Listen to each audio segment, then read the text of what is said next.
Brian here from Power Media, and today I want to talk to you a little bit about diversifying your traffic source. Now, if you're anything like I was in the past, I relied almost entirely on Facebook ads. And don't get me wrong, Facebook ads are great. We made a living off Facebook ads. We still continue to spend the majority of our ad spend goes towards Facebook ads.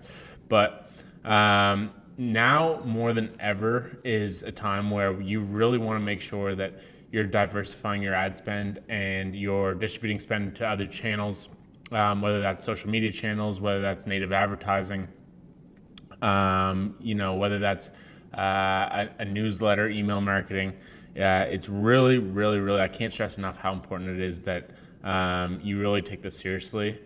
I'm sure you've heard a lot about the iOS 14 update.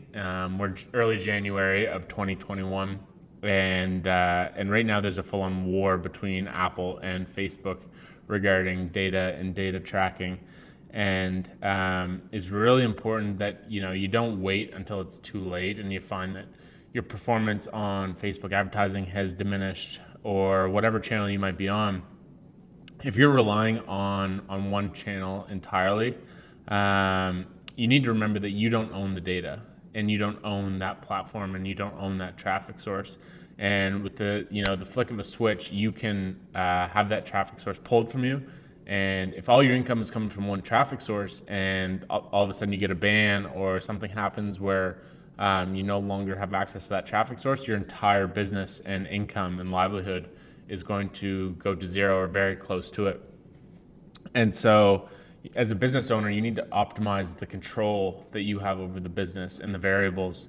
And that a big part of how we do that is we diversify our traffic source. And if you look at big brands like the Apples, the Cokes, even smaller, lesser known brands like Allbirds or brands like that, if Facebook were to blow up tomorrow and their servers were to go to shit, then they'd still be fine. They still have a brand. And although you might look at that and say, yeah, well, that's a big brand, some branding is something that no one gets overnight, and it's something that you acquire over time. And that's the whole point of this video, is saying, you really need to start building a brand and building an asset that you own and not relying entirely on one traffic source.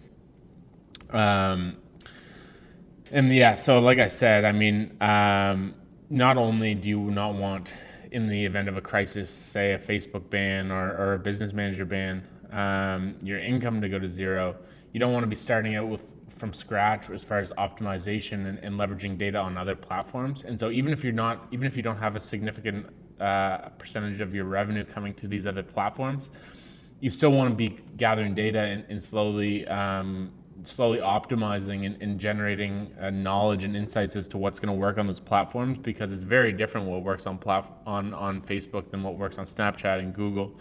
And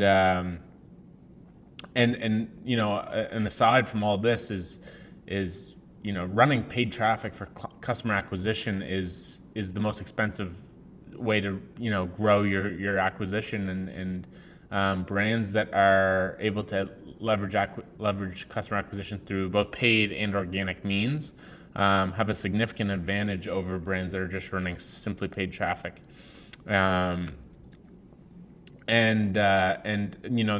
This is coming from experience. We run a lot of Facebook advertising, and we've been hit with bans in the past, and we know the ad policies inside and out, and it just doesn't matter. You get hit with bans on client accounts or our own personal accounts on a routine basis like clockwork, and it doesn't matter.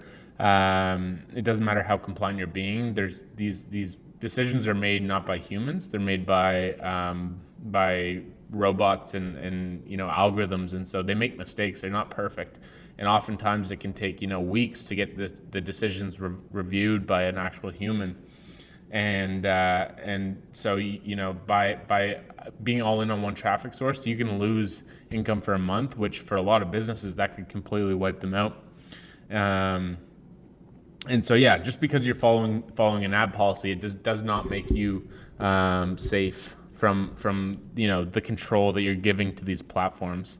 And when you do have an issue, if you're running any significant amount of traffic, or if you have any history of Facebook, you know how absolutely piss poor the support is from them as a company. And so, that's just one of the things that you have to be aware of and realize when you're deciding how you want to structure your business, and where you want to give control and retain control. And in my opinion, one of the easiest ways to retain control, or at least distribute risk, is to have money in these or have traffics rather coming from these different platforms. And again, this is coming entirely from personal experience. We're in a situation right now with one of our clients. We had a big November for one of our clients. We brought in close to $500,000 in 1 month, and the business is 1 year old. And they had their business manager banned overnight on New Year's Eve, and we got it back as of today. I think we're day 6 of the ban, which is relatively quick for Facebook. But for the last 6 days, we've still had revenue coming in for this client from other traffic sources, from Google, from Snapchat. And if it wasn't for that, there would be a huge panic both for the client and for us. And it's just really an eye opener. And really, that's kind of what drove me to make this video is to say, look, if you're, sooner or later, there's going to be something that happens where you're going to wish that you took that step to invest in these other traffic sources. So, put that on your to-do list and make sure that you're actually taking the steps necessary to get that done, and start learning and gathering data on these other platforms, because it's something that you're going to be thankful that you did, especially in the situation we're with right now. I'm sure a lot of you have heard about the updates with iOS 14 and Facebook and the battle going on there. And Apple's basically saying enough is enough. You're not basically able to do whatever you want with this data. And so, who knows what the future holds for the performance of Facebook advertising. But I will say that, I don't think it's as bad as everyone else is making it seem. But that being said, we're definitely doubling down on other channels, and we're going to be making a strong effort in 2021 to have, to develop our skill set outside of the platforms that we've been using, and develop email marketing capabilities beyond what we're already doing: Snapchat, Google, YouTube. And I certainly think that, if you're wanting to basically, like I said before, retain as much control and diversify risk, this is the single best way to do that in 2021. So thanks for listening to me. If you have any questions about any of the other platforms or anything like that, as always, you can reach out to me. My email is ryan@powermedia.com. But yeah, thanks for listening, and have a great day.